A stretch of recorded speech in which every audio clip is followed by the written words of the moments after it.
Hi everyone. So starting with this lecture, we're going to talk about factor analysis. And so factor analysis is identical to cluster analysis in the fact that we are clustering something. The only difference between both of these is that in cluster analysis, you tend to cluster the individuals or the cases. However, in the case of factor analysis, you try to cluster some variables. Okay. So basically, factor analysis is a method of data reduction wherein you try to explain a large number of variables in your data set through a smaller number of factors. So out of those variables only, there will be some factors which will come up. Okay, factors means some groups of variables, okay, which are common to all these variables. So in a particular factor, there will be some variables which are trying to explain the same underlying construct, that is that factor. Now in this way we can reduce the dimension of these variables. So we're going to do the factor analysis using this data set. And as I said that factor analysis will try to achieve those factors by seeking this underlying unobservable construct, which we also call as the latent variable. So these factors or components are hidden. They're latent in the model, but it tries to unlock them by making some emerging groups of these observed variables. Okay.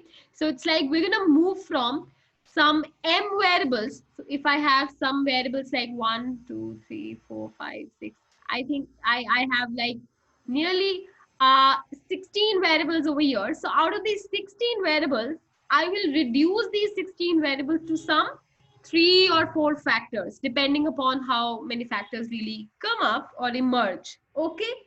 So without waiting further, let's start. So that's my data set where, it's with regards to some survey or, some process with respect to which the individuals were then asked several questions with respect to their experience, you know, uh, with the unemployment benefit scheme. Okay, so there are questions asked like client's privacy is taken into account. Then people have answered over it on a Likert scale from 1 to 7. Okay. Likewise, a question is asked, I received clear information about my unemployment benefit. Then again, people have answered on the Likert scale, whether they fully disagree or agree, or they're somewhere in between. So likewise, we have all these Likert scale questions. And depending on these questions, we're going to employ factor analysis, which will allow us to come up with some few components out of this data. Okay, so if you would have rightly understood, for example, the questions with respect to contact person might fall under the same common factor. So these will make up some factor like V6, V7, V8, V11. So these might end up making one factor. Likewise, we can actually have an intuition by looking at the data that which all questions would end up making factors. Okay, so let's start. So we go to analyze dimension reduction. As I said, the name itself speaks of it. Then I'm going to use all these variables. So you put it in the variables list. Then descriptives, univariate descriptives, then initial solution. Okay, coefficients, determinant, Kmo Bartlett's test. Continue. Extraction, keep it at principal component. So that's a technique of employing factor analysis. Okay. Correlation matrix, unrotated. Then I want to look at the scree plot as well, based on eigenvalue. Yeah, greater than 1. Okay. And then fixed number of factors. Now see, it depends upon you that how many factors you want to extract. Is that a predetermined number? If you do not have that predetermined number in mind, it's better to go with the based on eigenvalue. So that's better. Then we go to rotation. You click vary max. Now see, these are the rotation methods. Actually, I'll explain you. So for now, if you want to understand, it's like this. So in in factor analysis, all the variables load onto particular factors, okay, via some rotation method. Now, there are two different methods of rotation, okay? So one is called orthogonal, another is called oblique. So in orthogonal methods of rotation, it is assumed that all those factors which will come up after you have employed factor analysis would be independent of each other. So no factor is dependent on each other, okay? So that is called orthogonal rotation methods. However, in oblique rotation methods, we have the idea that these factors which the data is going to give will tend to correlate with each other, or they would be dependent on each other. So in oblique, we have two ways, that is these two, direct, Oblimin and Promax. So both of these are oblique methods of rotation. And these are your orthogonal methods of rotation, Quantimax, Equamax, and Verimax. Now, most common is Verimax, because Verimax tries to redistribute those factor loadings, okay, such that each variable measures precisely one factor ideal scenario.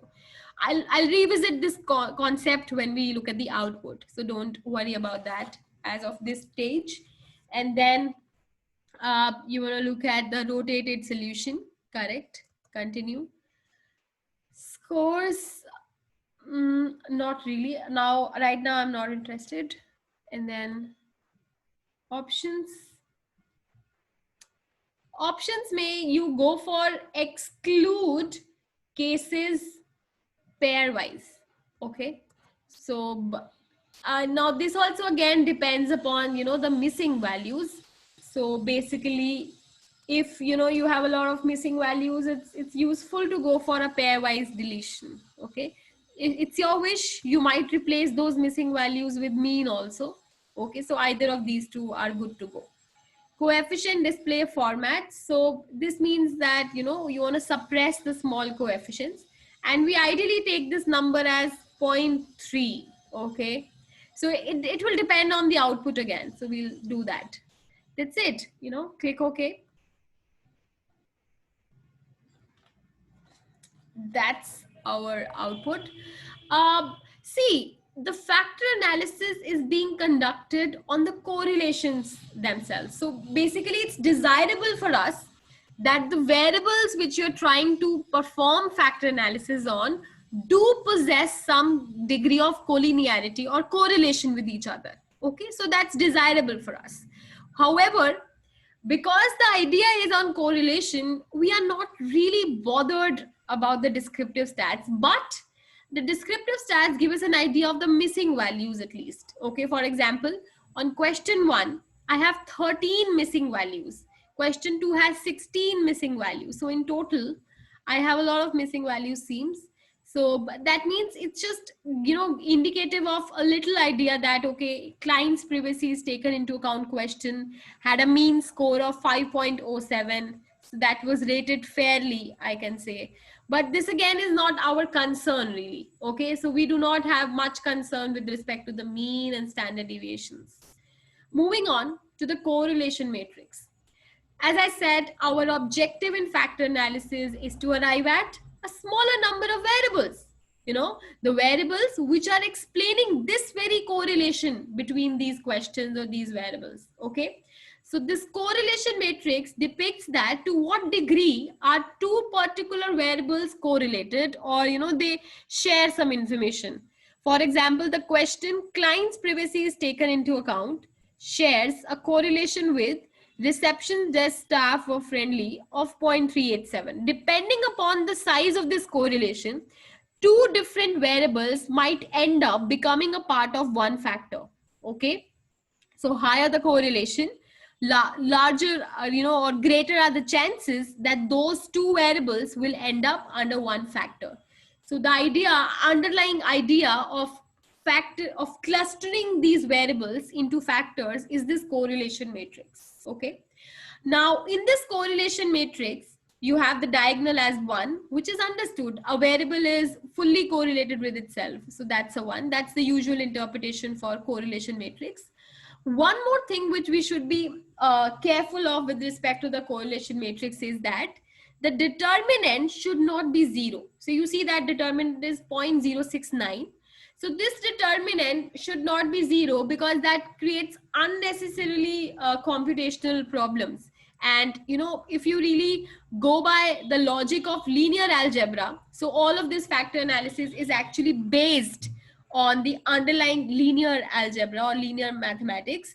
So that determinant coming out to be 0 will make your solutions indeterminate. Okay, moving on to the KMO and Bartlett's test. Now, what is this KMO test in particular? So, see, there are certain assumptions of factor analysis. Okay, so factor analysis assumptions are that, you know, you should have multiple variables. Okay, the data set must be large. So it's very desirable that data set is very large. So variables must be metric or continuous, and there needs to be a linear relationship between these variables. And as I said, some multicollinearity is of course desirable also. Then next very important aspect or assumption in factor analysis is that there should be sampling adequacy. That means you should have an adequate sample size. So adequate sample size means that over these variables, for example, here, okay, so over these variables, as you can see, there are some people who have responded. Okay, so we have uh, different people rating on a particular variable. So these very people should be at least, there should be at least 10 cases per variable. So that's the rule of thumb, that you should have at least 10 cases per variable. Okay, now why do we need a large sample size is that because these correlations which you see take a lot of time to stabilize and arrive at a factor solution. So that convergence becomes easy if you have a bigger sample size. Okay, now about the sample size also, there are some rules of thumb. So a size of 50 is considered very poor, 100 is poor, 200 is fairly, you know, fair, not too good, 100 is good, 500 is very good, and 1000 or more is excellent. You know, that's a really fantastic sample size. Now with respect to this sampling adequacy assumption only, you have a measure known as the KMO measure of sampling adequacy. Okay, so if this particular measure's value is greater than 0.5, then we say that our sample's adequacy has been met. Okay, so the sample which we have taken in our data set is sufficiently adequate as indicated by the KMO value, that is 0.712. It's greater than 0.5. So sample is sufficient. We have a good enough sample to begin with. Next assumption in factor analysis is that the data which you are using should be suitable for data reduction. Effectively, you need to have adequate correlations between the variables, as you saw here.